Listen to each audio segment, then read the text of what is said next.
Hi, everyone. I recently wrote an article for Canada's National Post about the Canadian domestic situation, which I'm going to read to you today.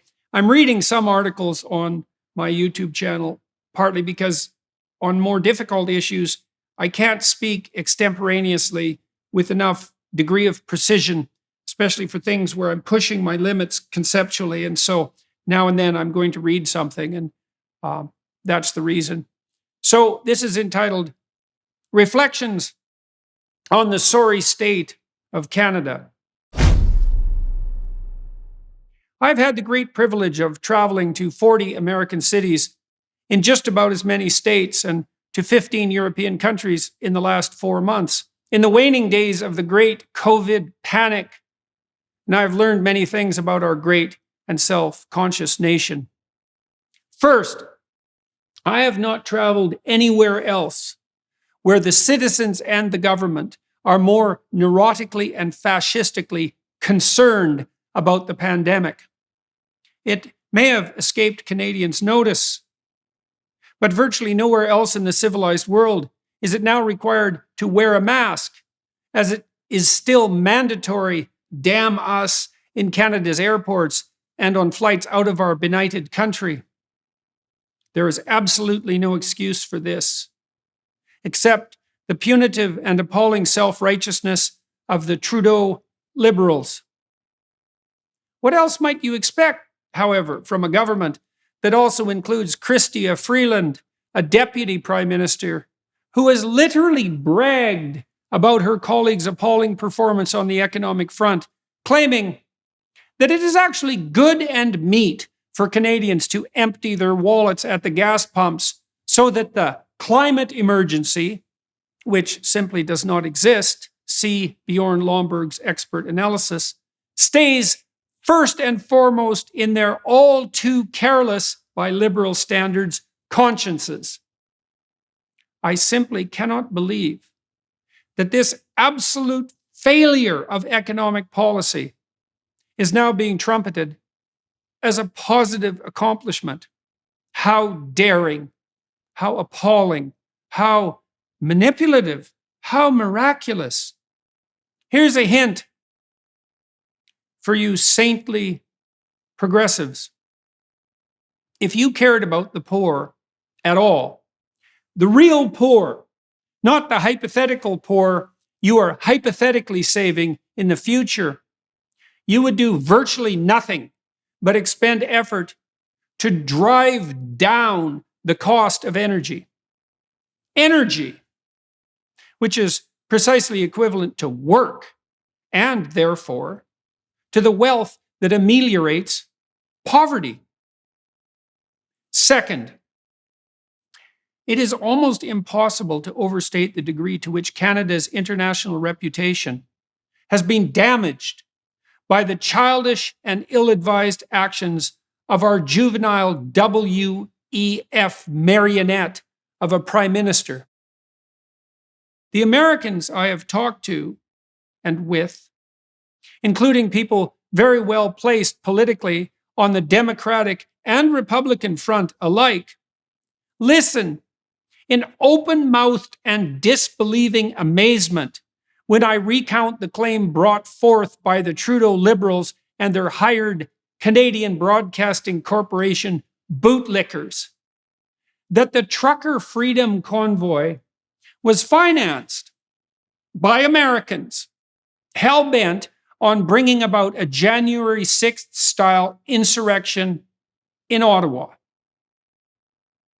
Who would benefit from that, even in principle? Even if the American Republican MAGA types, say, cared about us, which they don't, why in the world would they want to destabilize Canadian democracy? What's the motive to justify the crime? There is none. Period. Do you understand, Canadians? Even the American Democrats think that idea is insane. And a non-trivial proportion of Canadians seemed willing to buy the story, despite its demonstrable factual falseness. Remember the CBC retraction, buried in obscurity? And preposterousness, because the alternative was the truly painful realization that the governmental institutions and the legacy media organizations that served us well and faithfully in the center and on the left and right for 150 years have now become fundamentally incompetent, untrustworthy, self-serving, collusionist, and corrupt. It's easier for too many smug and blind Northerners to swallow the line instead that madmen, MAGA Trumpists want to destabilize what is, after all, their biggest trading partner and most stable and reliable ally. To believe that Confederate admiring truckers, and is there more than a single one of those, are working in concert with the evil orange-haired demon who once ruled the US. And even worse, is Prime Minister Trudeau so daft and deluded that he failed to notice that these same MAGA terrorists are going to utterly shellac the hapless Democrats this coming fall and take the presidency in 2024? And that we will then have to talk, trade, and otherwise consort with them, as they are the perennial elephant on our doorstep, and that burning all bridges in that direction with casual derogation and outright lies might not be particularly politic? And the unfortunate answer to that question is clearly, yes, the Honorable Mr. Trudeau is precisely that pretentious, presumptuous, careless, uninformed, daft, and deluded. But after all, in his own words, he doesn't bother himself with such trivialities as, quote, monetary policy, end quote. Third, on the international front, I have had extensive discussions with political and cultural figures in the UK, Sweden, Norway, Denmark, Romania, Hungary, Estonia, Albania, Austria, Croatia, Slovenia, Poland, and Serbia. And I know for a fact, from first-hand communication, that Canada has hurt itself very badly on the reputational front with the derisive dismissal of the trucker convoy, which has spawned similar movements in other countries, most notably the US and the Netherlands, with the imposition of the Emergencies Act, and most signally, with the seizure of private bank accounts without due process, or any pesky process at all. Perhaps Canadians are trying to downplay the significance of all of this because we are in some state of shock after all the COVID authoritarianism, which we have not yet sloughed off. Oh, and on that note, I have not seen people anywhere in all my travels more terrified by their government than Torontonians, except perhaps in Vancouver. And this includes the denizens of the almost equally woke as Canada states of New York and California. Everyone outside is asking, just what in hell is going on in the great white north? And not without true sorrow. Our country was for many years, despite its rather small population and its general insignificance in the larger scheme of things, a beacon of both possibility and stability. A remarkable example of what a tolerant modern democracy might be. A place where people from multiple cultures could thrive, and a staid, sober, but also sporadically interesting and creative place. And now, we're shell-shocked sheep ruled by a poser with the maturity of a teenager and the temperament of a Hollywood D-list celebrity. And because 3 catastrophes are not enough, here's an additional diverse, to use a hated word, selection, peppered with some questions. How have Canadians failed to realize that our government holds them and our racist country utterly in contempt?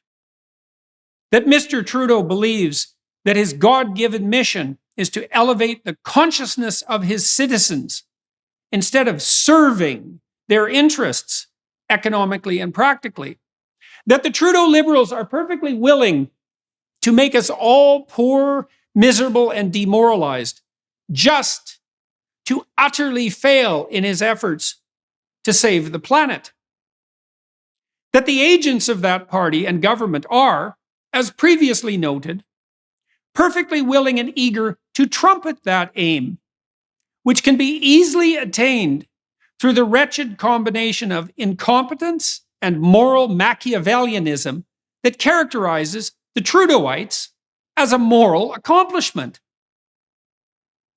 That we could be the freest, richest, cleanest country in the world, but that we are trying hard to be none of those 3.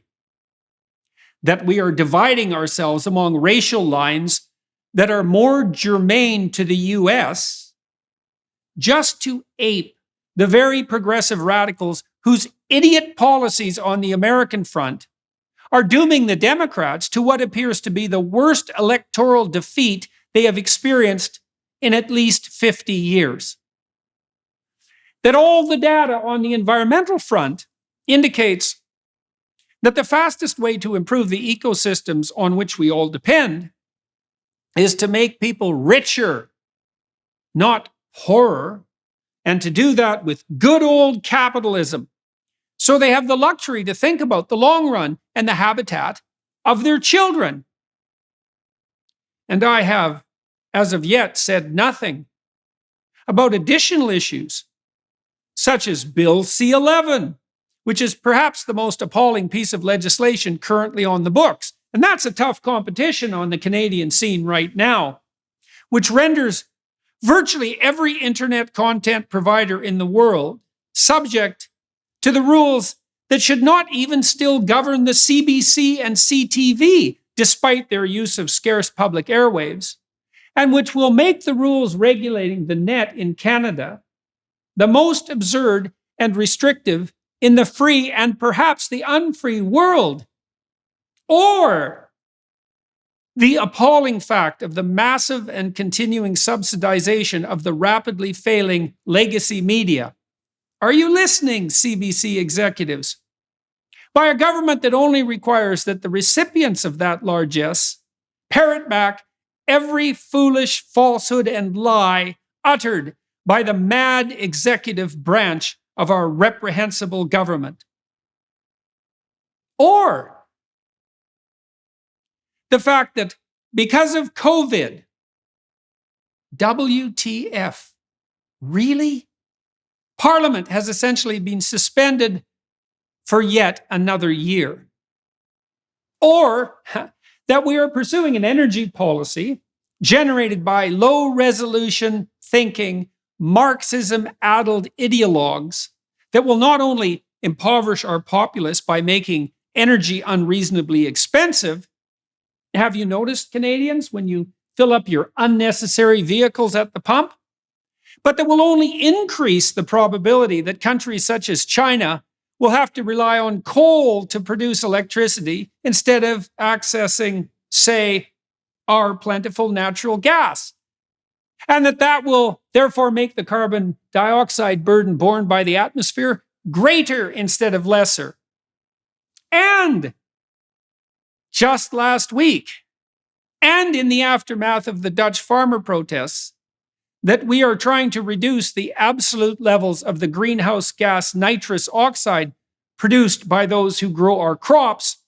That's food, folks. Regardless of the amount of those crops produced in consequence. And we're doing that by threat and force. shades of COVID policy, instead of working with the farmers to find mutually acceptable and truly sustainable economic and environmental solutions. And that we're pursuing these policies in a world where starvation in the near future in many countries is not only a likelihood, but a virtual certainty. Or the incomprehensible insistence by Jagmeet Singh, sworn enemy of the real working man, that the proper role of the socialist NDP is to indefinitely prop up Trudeau's government, despite the fact that there seems to be nothing in it at all for Singh's party. Not even the cabinet position that a competent negotiator could have at least requested as compensation for the sacrifice of his soul. Or the fact that our judiciary must now be staffed by people who must, or else, swear fealty to the DIE ideology that has devastated universities and is now working its way through many blind and careless corporations. That we are, in consequence, producing and permanently instantiating a generation of activist judges who regard as their role not the responsibility of abiding carefully by rule of law and precedent, but usurping what should be legislative action so that they can improve the world more efficiently than mere parliament, with its lack of Chinese Communist Party efficiency, might manage. Or the fact that the OECD has predicted that Canada will have the worst growth prospects of the major industrial societies for the next 4 decades. Please excuse the elevated voice, but good God. The worst? And for 4 decades? I believe that the federal Liberals have run the most incompetent administration in Canadian history. That they have not yet done all the terrible damage that they are going to do. That Canadians will not wake to the reality of the situation, because an awakening at that level requires a level of conceptual restructuring and consequent emotional trauma that we have never been called on before to manifest. And that Trudeau's idiosyncratic combination of willfully blind ignorance, moral pretension, and narcissistic self-aggrandizement is so toxic that it borders on, if does not cross the line, into outright treason. And the situation with Singh might, if anything, be worse. He is as dangerously incompetent and immaturely narcissistic as Trudeau, without even being simultaneously canny enough to capitalize personally or professionally on his delusional pretensions. Trudeau's government has been racked by scandals, each one severe enough to justify the dissolution of Parliament under normal conditions, so numerous that it is almost impossible to recover from the shock of the presently revealed misbehavior quick enough to process the next. And we could have 4 more years of this, particularly if the damnable Singh continues to ambulate miraculously without a spine, something physiologically impossible, but apparently simultaneously possible on the political and conceptual front. This is not good, Canadians.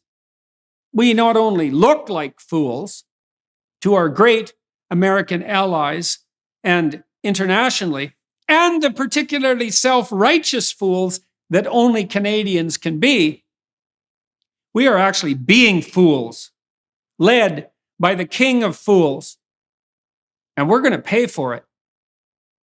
and so are our children and grandchildren. This government has to go, just as the truckers intimated. And the sooner the better.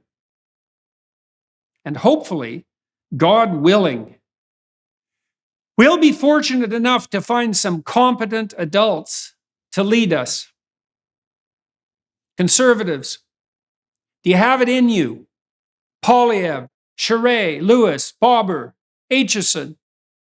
Can you shake off the mob-generated guilt and consequent moral timidity that has so effectively hamstrung opponents of the pretentious idiot leftist radicals for the last 15 or 40 years, and stand forthrightly for traditional values of family, economy, culture, and indeed environment?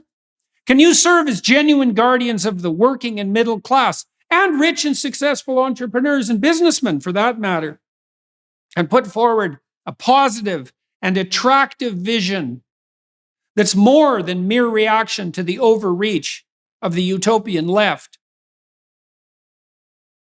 Conservatives, can you withstand the temptation to destroy your party with internal squabbles, or to settle in September for a candidate that displeases no one but fails to truly satisfy anyone, as you have done much too often in the past? Rough times are coming.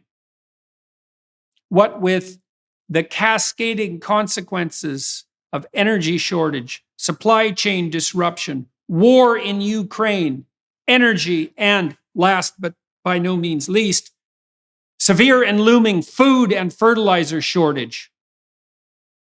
The Liberals and the NDP are gone